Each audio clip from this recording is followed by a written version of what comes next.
Bismillahirrahmanirrahim. Assalamu alaikum and welcome to Sports Extra. I'm your host Ahmed Nawaz with the latest roundup of sports today. Let's take a look at what we're discussing. First of all, we talk about Pakistan's test match against Australia that has ended in the most miserable of fashion that we could have imagined. Pakistan losing by a margin that is unbelievable. 89 all out in their second innings on day 4, and I was actually predicting it to go till the first session of day 5, but even that didn't help. So I think all in all, it's done and dusted. We've lost the first test match, and I think those people who are talking about the concept of a whitewash in this series might be licking their lips right now, because that certainly seems something that is plausible. Because we talked about the fact that what Australia does is that if they sense an opportunity, they come and choke you. They won't let you get back up, and they're a side that don't like it, the match or a game to go till the very last moments. They like to, just be done with it, and that's what they did. So we'll talk about that and Pakistan's approach as well, because initially, if you talk about the first innings, I think first 2 sessions they looked pretty solid, and we expected them to at least muster up more than 300 runs, but that didn't happen, and I think a run rate has a lot to do with that as well. So we'll talk all about that. And now, of course, before they go on to the second test match, which is a Boxing Day test match, before that they've been able to secure a side game, a 2-day practice match. Will that help their causes? I don't know, but only time will tell what's going to happen. So we'll talk about this game in detail. Then we move on to women's cricket, where we might have lost the series, but the third and final one-day international ended in spectacular fashion for the girls in green. They beat the White Ferns in a super over. After the match was tied, it went to a super over when New Zealand could only manage 8 runs in reply to Pakistan's 11 runs. So I think superb performance. The girls in green won the T20 series against the White Ferns. The first time ever in history they were able to achieve that feat, and the first time ever in history they won a one-day international against New Zealand. So I think all in all, a great history has been made, and a lot of confidence is going to go to these girls in green, because this has been a spectacular series so far. So we'll talk about that as well. Time now to introduce the guests. First of all, in studios, we've been joined by sports expert Malik Usman. Assalamu alaikum, how are you? Walaikum assalam, I'm fine. Great to have you, sir, and your iconic smile that's back once again. And we've also been joined by cricket expert and analyst, a man of many words today, Mr. Sabir Hussain. Assalamu alaikum, Sabir, how are you?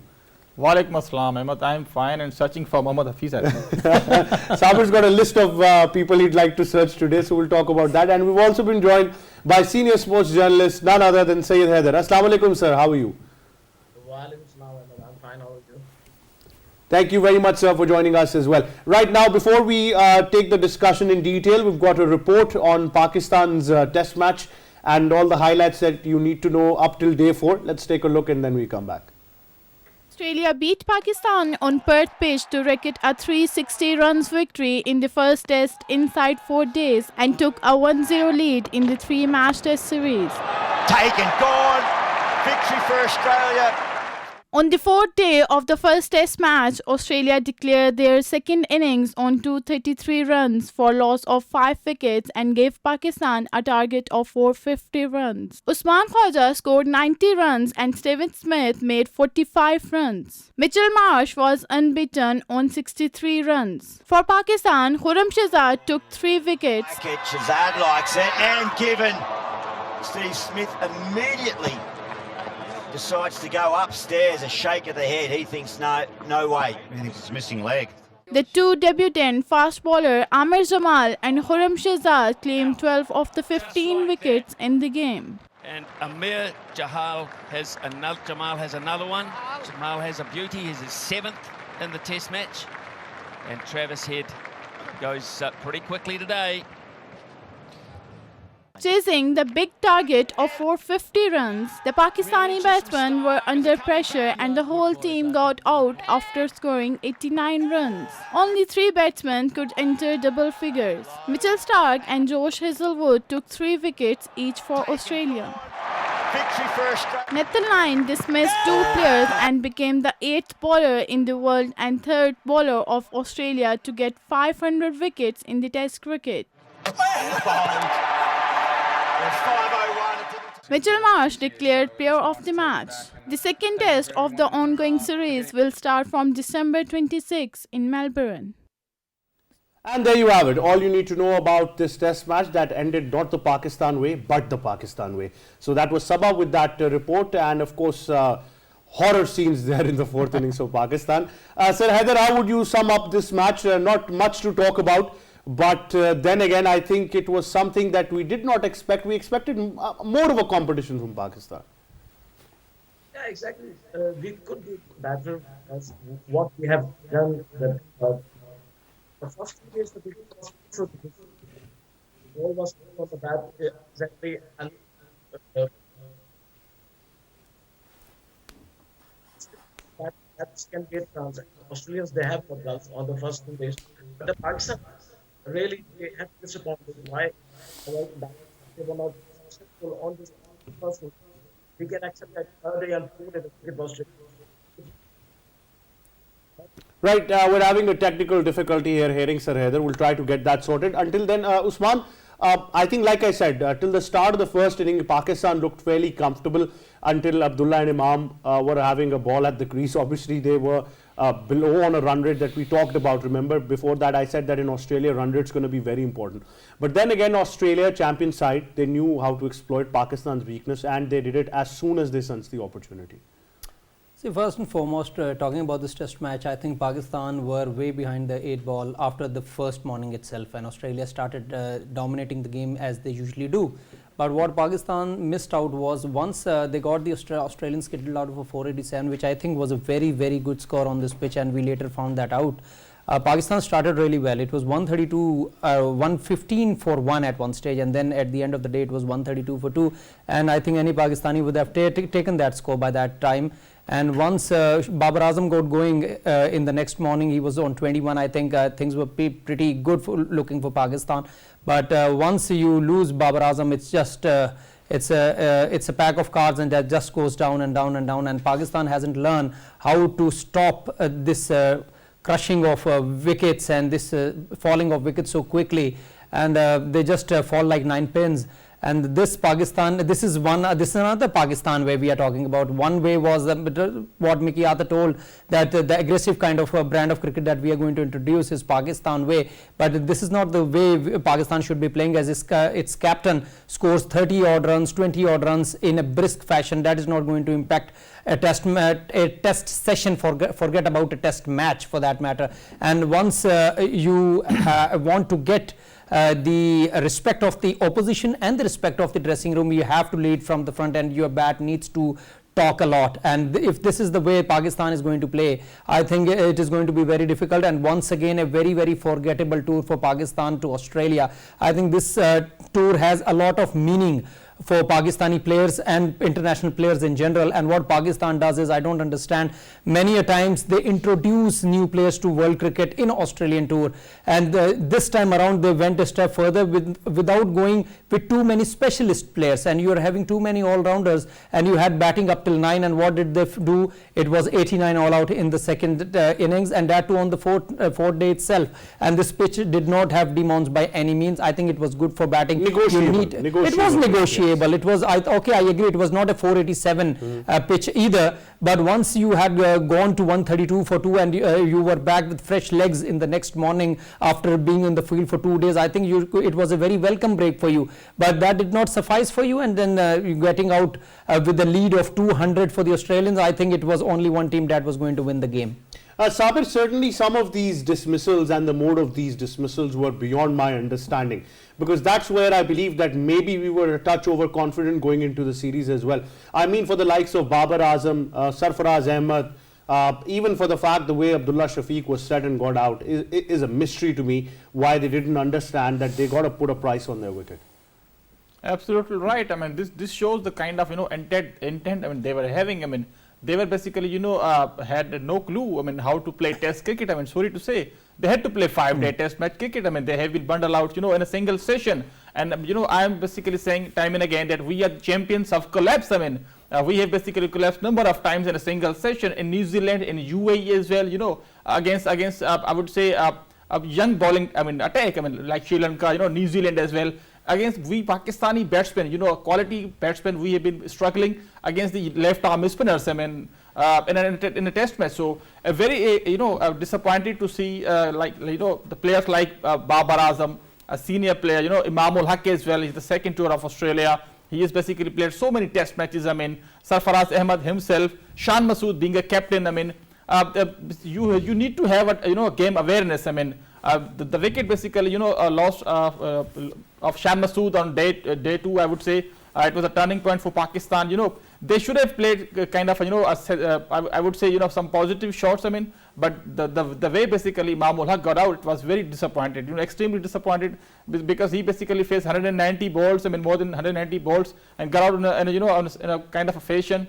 Which kind of message you are sending to some kind of youngsters? I mean, I am kind of disappointment for Shaheen Shah Afridi's pace. I mean, look at young bowlers likes of Amir Jamal, Khurram Shehzad, and Fahim Ashraf. I would say for some extent. I mean, they bowl extremely well. I mean, PCB, Pakistan Cricket Management, they need to find out a genuine fast bowlers. To be very honest, we were the champions, in test matches because of our fast bowling. Even in Pakistani pitches, we used to win, test matches because of fast bowling. We were not champions of spinners. I mean, though we used to have Saqil and Mushtaq Ahmed, but we used to win basically test matches because of Waqar Yunus spells, Wasim Akram, Shoaib Akhtar's spell, Mohammad Zahid spells in Australia as well, in ODIs. So basically, we basically need to find out a genuine fast bowlers, genuine spinners, and also a proper direction in test cricket. Well, a lot of people, Usman, said that you got to give this interim setup some time. If Hafiz and Wahab are there for the job, give them time. Give Shan Masood time. So we're all, I think, equally agreeing to the fact that it's not criticism that we're basing on one test match. But it's the kind of mistakes that you repeat again and again. Anyone, for example, because Sabir mentions Imam ul Haq, I think he's played enough test matches to understand that the way to go about in Australia is that you're not, I think, the right candidate if you can block the entire day and play 300 balls at a run rate of which is below 2 runs per over. Completely agree with this. I was even talking this off here as well. One way of playing in Australia, and there is only one way, and that is to play attacking cricket by all means. You cannot block out the whole day. These are lively pitches. These are not dead pitches. That ball is going to come in one line itself, and there is going to be pace. You can be bounced out. There is small little bit of nip to keep the bowlers interested as well. There is spin on offer as well if you have good spinners and you have good fast bowlers, and Pakistan had neither. Bowling at 120, 130 is not going to bug Australians that much, and you saw when the ball was doing a bit, even Australian batsmen started to struggle as well, and Lyon was into the game even in the first inning itself, so there was something for the spinner as well, and you did not have a specialized spinner in the playing 11, and I was hearing Hafiz saying that Numan's finger was injured, and that is your preparation for this massive Australian tour, that you don't have a second, third spinner in the side. You are playing a wicket-keeper batsman, which many in Pakistan are not a fan of, that he's the first choice wicket-keeper batsman for that matter, and you are playing a side which has only one specialist fast bowler in the side and 2 debutants in the side. Things are very murky, and I was extremely disappointed even looking at the playing 11. Okay, you're not going to beat Australia day in day out, you're not going to smash them, but at least have an intent of playing an aggressive good cricket against this Australian side. Come on guys, this is World Test Championship. It's not an odd tour that you may lose and go home with these experiences and a good honeymoon period in Australia. There are points on offer, and these are very precious points, and Pakistan had 100% record before this tour, and Pakistan should fancy their chances playing good cricket against this Australian side, because playing aggressive against Australia is the only currency that is going to work in Australian conditions, but unfortunately Pakistan is way off. Well, I think off is one word to put it, but then when you're saying it that we're here to win and we're not here to compete, I understand that argument as well. I will completely support that. You need to have that positive mentality. But then again, let it transcend into the field as well. I do not want to be an individual who starts criticizing the playing 11 or the choices immediately after one test match. We still have got 2 test matches to go. But Sabir, our basic point is the same, that once you're going to Australia, what preparation are you going with? Absolutely. Being a director of cricket, head coach, I would say, he was criticizing as far as the, practice match pitch was concerned. When Australia basically told Pakistan, a couple of years ago, did they basically complain about the pitches? They did not have the practice match, I think, before the test series. So these kind of excuses, Pakistan basically should have prepared themselves. In Pakistan, Pakistan, I think they do not have the curators who can prepare them kind of a pitches for the preparation, since they knew they had to go to Australia for 3 test matches. 25, 30 days tour to Australia. So, I mean, they should have prepared themselves. I mean, in Rawalpindi, they were preparing, they should have prepared a kind of a pitch, then where they can have a, practice match of 2-day, 3-day practice match. I mean, they have a quality, fast bowlers in the nets as well. But, I mean, going to Australia, then complaining about, Australian, ACB, it's really disappointing to see such kind of remarks. But Sabir, the choices that were made, I mean, we had a handful of players as well to choose from. Let's be honest, we didn't have a pool of 300 players, and the problem is that you can now argue that on the basis of just one first-class season or two first-class seasons, you had to select players. But the fact is that this is a moment where you understand, and I also want to raise another argument, is how much invested are we as a cricket board in test cricket, because the amount of test matches Pakistan is playing throughout the year is already horrendous when you look at other teams. This shows the intentions of the top management. This also reflect on the players minds as well. So it's obvious that players basically they are focusing on T20 cricket, and I still doubt. I'm sorry to say, I have a doubt that they are 5-day cricketers. I mean, sorry to say, Shaheen Shah Afridi, Sarfaraz Ahmed's fitness. I mean, Imamul Haq's intentions. Malik Saab rightly said, I mean, they are having a honeymoon kind of a period. I mean, but as on a serious note, they should have realized the importance of test cricket. I mean, we have to take the example of Indian cricket. I mean, look at their youngsters. I mean, we have senior players like Babar Azam, Imamul Haq, Shan Masood. Look at Rishabh Pant. Look at some other players of Mohammad Siraj as well. They basically won twice a series in Australia. Being a subcontinent team, performing extremely well. It's a marvelous performance by Indian cricket. I mean, Ajinkya Rahane, Virat Kohli, Cheteshwar Pujara as well. These are the best batsmen. Technically, they are very, very good. I mean, but Pakistani batsmen, they have, I think, mental block. They cannot win in Australia. So they have to basically, remove these kind of, tactics as far as your psychology is concerned. Same team basically played a two test match series against Sri Lanka. Their run rate was quite good. I mean, 3.2, 3.5 something, in a test series in Sri Lanka. But what happened to, and these kind of tricks, I mean, thanks to Yasir Shah. Remember Yasir Shah's inning, Asad Shafiq's inning, Yunus Khan's as well. So you have to stay on the wicket. These are not basically bouncy tricks. There was no any kind of major turn, nothing line as not a big turner of the ball. But look at straight deliveries to Fahim Ashraf, to Amir Jamal, to I would say Babar Azam as well. So it's all about mental block, I would say. My father basically saw the we basically won in Australia. I haven't seen it. What about my son and my grandson? I think there needs to be a generational show over here of deciding who gets to witness a victory, but it's a very valid argument, Usman, isn't it? Very, very valid argument. What I think is, I actually agree with this point. I wanted to add myself as well. Talking about the Indian players, see, Rahane, he is not a showstopper by any means, okay? Pujara is not a showstopper. Okay, we can talk about Virat Kohli. I would add a name, many people don't know about it, Hanuman Vihari. He was one of the stars in that tour as well. So if you don't have the players or your star players aren't performing with these kind of innings, why don't you go for horses for courses?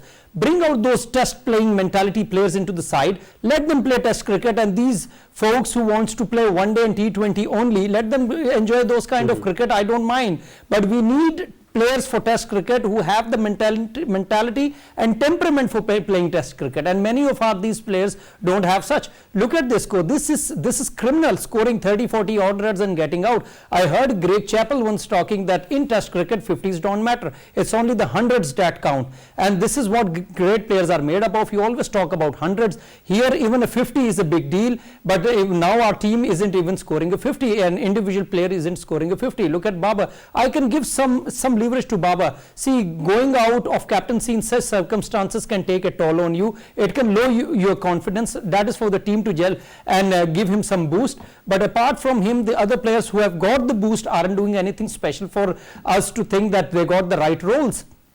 And Sabir was talking about the generational defeats that Pakistan is getting. Look, this team is probably new to Australia and they may not have tasted these kind of defeats, at least some of those players. But look at the management. It was their bread and butter coming to Australia and getting hammered and going back home. I sometimes think that this Australian tour is a nursery for Pakistan cricket. They want to unleash some so-called talented players in this tour, and if by chance they get to perform well in one or two innings, they become the future star for Pakistan, but that shouldn't be the case. You have to bring your best to Australia, challenge Australia, beat Australia, and your cricket can go many steps forward. Well, somebody did also mention, Usman, that if you are going on a tour like this and you understand what the results are going to be, considering the resources and the preparations you have, it's better to give as many youngsters an opportunity over here as well. So going into the second test match now, do we see certain changes? Do we see the likes of Saim Ayub getting a test match? What will Sam Ayub bring special to this playing 11? I don't see anything. I think this squad is itself a joke for me. I beg your pardon. Pardon me for my language. I don't understand this playing 15 that has been chosen. I, for once, may take out Fahim Ashraf and bring in Wasim. We need some pace into this. And Saim Ayub, if he comes into it, what special will he bring to the side? Will he bat as an opener? Certainly not. He will have to come in the middle order. Does Pakistan side have a position for him to play in the middle order? I don't think so. Nobody replaces Imam as an opener if he does come into the side. It becomes very difficult. If he comes as an opener against the likes of Hazlewood, Stark and Cummins with the new ball in Melbourne as a debut innings, I would be very surprised. Because if you want to play aggressive cricket and take on the Australians, once again it shouldn't be the Pakistan way of 20-30 runs. Then it has to be a big one. Take on the Australians like Virender Sehwag used to do. I would agree to that. But scoring 10, 20, 25, 30 runs, that is not going to do any wonders for your career or the Pakistan side in general.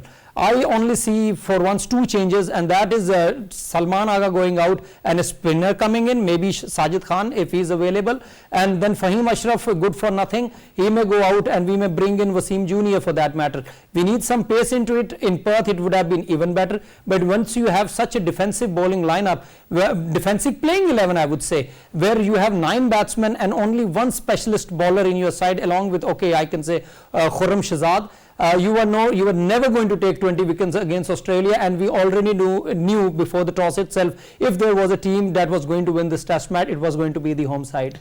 And certainly things are not looking very positive, because Pakistan have also been fined 10% of their match fee for maintaining a slow over rate against Australia in the first test match.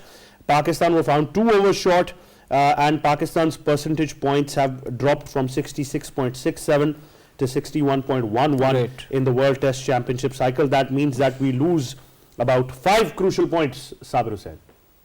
No, I mean, I don't think so. They have an issue, because they are earning so much from T20 leagues. I mean, likes of a couple of young players, likes of Shaheen Shah Afridi, Babar Azam as well. Some more players basically are earning from T20 leagues and T10 leagues as well. But on a serious note, they have to realize the importance of Test cricket, as Ali said. I mean, but what about the team management? Mohammad Hafiz, he basically, Umar Gul as well, both of them toured Australia. They must have realized, the conditions as well.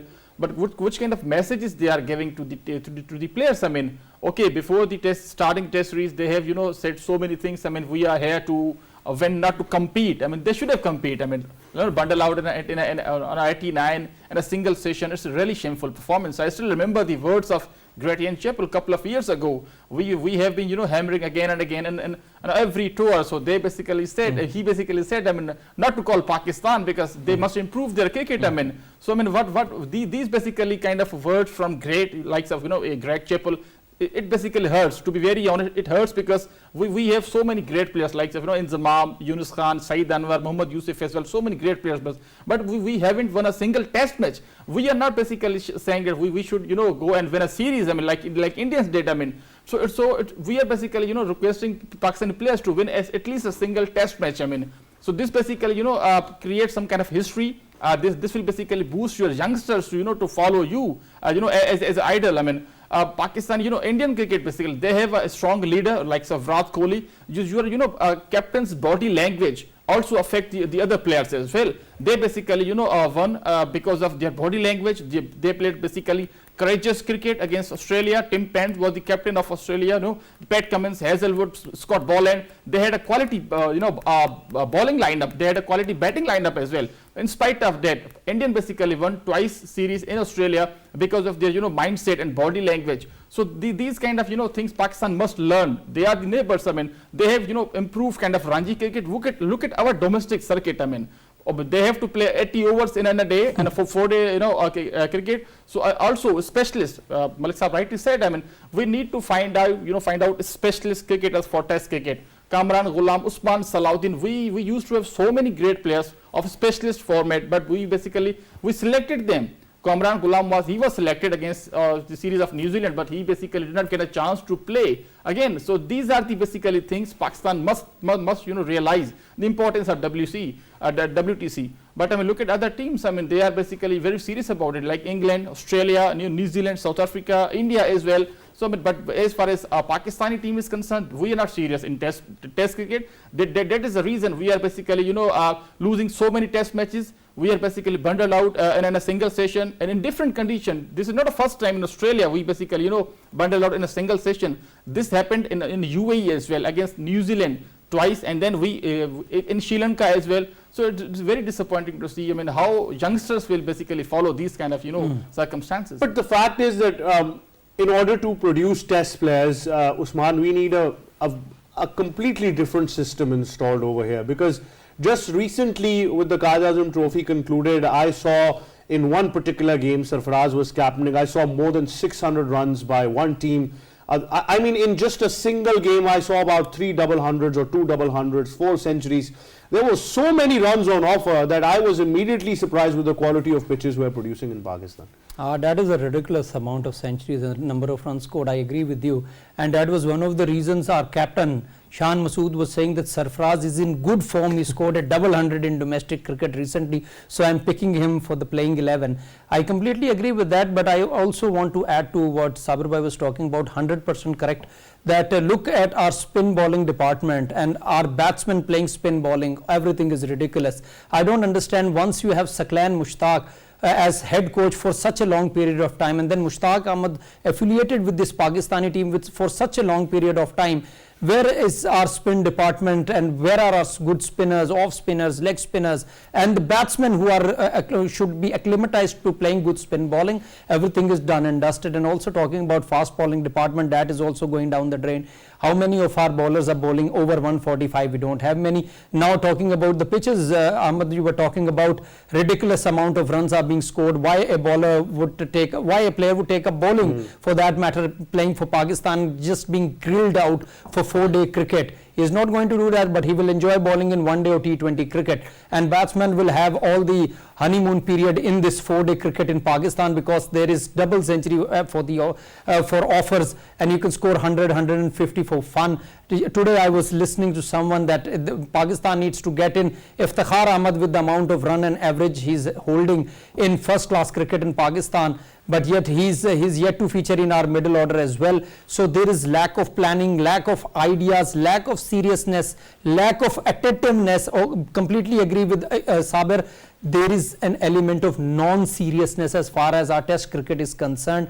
We are absolutely not taking it very seriously, and playing this kind of Qaid-e-Azam Trophy matches and picking up players from here to tour for such a glamorous tour of Australia, it is absolutely rubbish. Absolutely rubbish, as the great Bumble would say. I mean, the fact is that even you look at every stat you want to, and it will give you the same result. Even the talk about spinners is non-existent, because top 7 of your leading wicket takers in your first class structure were all fast bowlers, and then you had Zaid Mahmood at 7 and then Bilal Asif, and it might be the other way around, but both Bilal and Zaid were right after the fast bowlers. So that means that, and 2 of these prime spinners are not playing for Pakistan right now. So that gives you an argument of where we're going. Immediately we had to call in Sajid Khan, who was missing in action since about a year now. After that Sri Lanka series, he was completely haywire. I got to see a bit of him in the domestic cricket, and certainly Pakistan said that we want Sajid to tour because Numan's injured, Abrar's injured as well. And I said it the other day as well, don't expect Abrar to immediately play a test match and pick up 10 wickets and win you the game.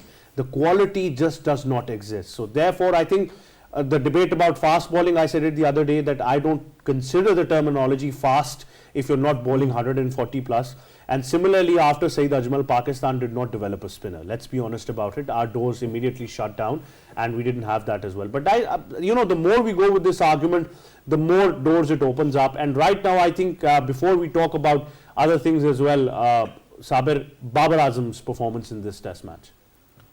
He should perform. Lots of expectations from him. Not only Pakistani fans, but I mean whole basically world would like to see Babar Azam to perform really well for Pakistan. And in different circumstances, different conditions. He basically proved in the past. He played some marvelous innings.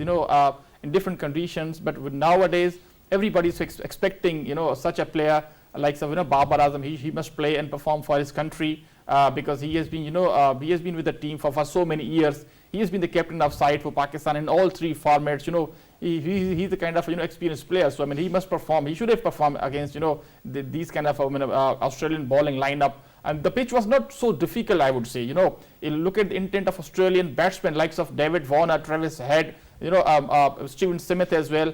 Even Mitchell Marsh, the all-rounder, he basically came in the middle order. So Salman Ali Agha, I would say, he must learn the kind of inning Mitchell Marsh played in his home ground, the local boy. But Babar Azam, yes, he should have performed really better because now the captaincy pressure is gone. So he's basically playing as a player. A couple of youngsters are looking at him, like Saud Shakil, I would say, in the middle order. So we need a Babar Azam. We need Babar Azam to perform because the team basically, goes around Babar Azam's innings. I mean, we still remember the kind of innings he played against the same Australian side a couple of years ago in Karachi, 190, 195, 96. I mean, it was a great inning. Everybody was, praising. Certainly. Same with Mohammad Rizwan. I think Mohammad Rizwan should have been included in this particular. Well, that's a mystery. That's a mystery why they didn't go for him. And I think the results would speak for themselves once the decision is made. That being said, the Boxing Day Test match is something that Australia historically tend to win, and they fancy that a lot more than other test matches in the series. So it's going to be very difficult for Pakistan, but we hope that something positive comes out of this series, although it's going to be very difficult to highlight that amount of positivity. So far it's been Khurram Shahzad, but let's see what more we can muster up as well. That now brings us to Pakistan women's remarkable victory against the White Ferns in the final one-day international of the series. We've got a report on that. Let's take a look. Pakistan women won the third and final one-day international of a three-match series in New Zealand. The match was eventually decided in a super over, with Pakistan women finally emerging victorious. They're going to look for a second. It's all over.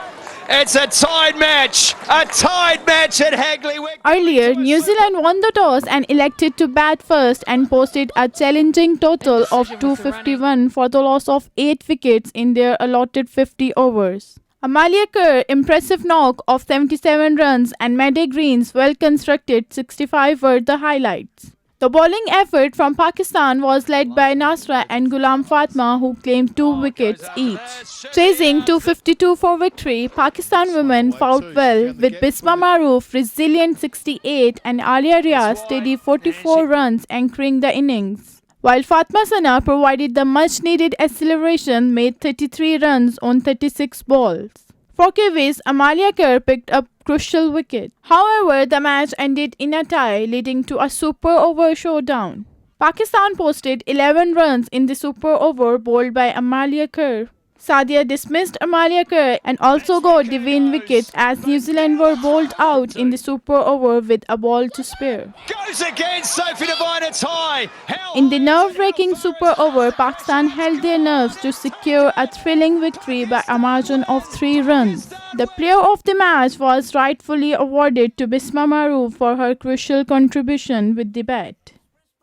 Well, what a remarkable performance. It's all positive things coming out for the girls in green, and just during that report as well, Usman was saying that that second one-day international, just that margin of 1 wicket, had we won that, we would have taken the series. But a lot of positives, Usman, in this series. Outstanding performance. Even looking at in their previous series as well against South Africa, they are developing, and they are developing quite fast. Some of the players, I just realized that they understand what their role is going to be in this team, and they are doing that aptly. Look at Bisma Maroof. She is a good anchor player. She gets going very beautifully, and she has her own pace of building up an innings, and she is doing it consistently well. She is a great one-day batter, and she has been performing very well in the recent past as well, scoring 50s at will. Even today, she was the backbone of Pakistan's chase. And then Alia Riaz, excellent player, excellent important run scorer in this Pakistan side. In T20, she is even better. In one-day, important runs as always. Even today's innings tells a lot about her character. She's a superb death batter in Pakistan side as well. And then our captain, she's superb as always, she's the youngest young player of the year as well, and she hasn't looked back since then, and she has been very, very consistent with her performances as well. Looking at the fielding has been improving many notches up in the past few months as well, and if anything is to go by, we can say that their victory against South Africa was no fluke, and Pakistan's victory against New Zealand in this tour in T20 series was no fluke as well. They could have won the second one day had they taken their chances, but in the third game itself they told a lot about their character. The match ended in a tie. At one stage they were winning it comprehensively, but then there was a mini collapse. That is a currency of Pakistan side, whether male or female side, but in the end they did not lose hope. It was a draw, and in the super over they came up trumps. Many would have fancied New Zealand in that regard, so kudos to this Pakistan side, and there is only one way, and that is up for this team. Absolutely. Sabir, now we need to stay consistent to the cause. I think just believe in the process. Let some of these youngsters now take the opportunity and they give you results, especially the likes of Fatma Sana.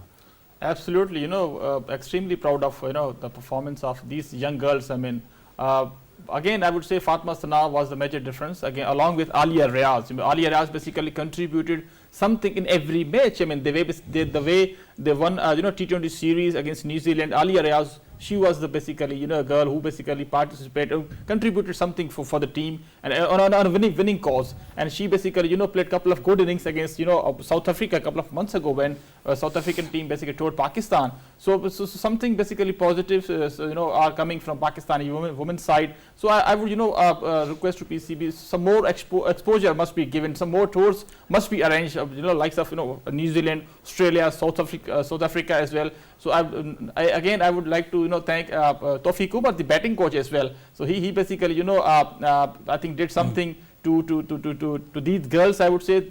So this is the way they basically, all girls basically performed really well. So absolutely. Again, Fatma Sana was a major difference in batting, and also she was captaining the side as well. Certainly. Sabir and Usman, thank you very much for joining us. That of course wraps it up. All congratulations to the girls in green. Fantastic tour, and I think they should be appreciated for the fact as well, and more needs to be invested across the board in women's cricket in Pakistan. That's it from me and the entire team. It's goodbye for now.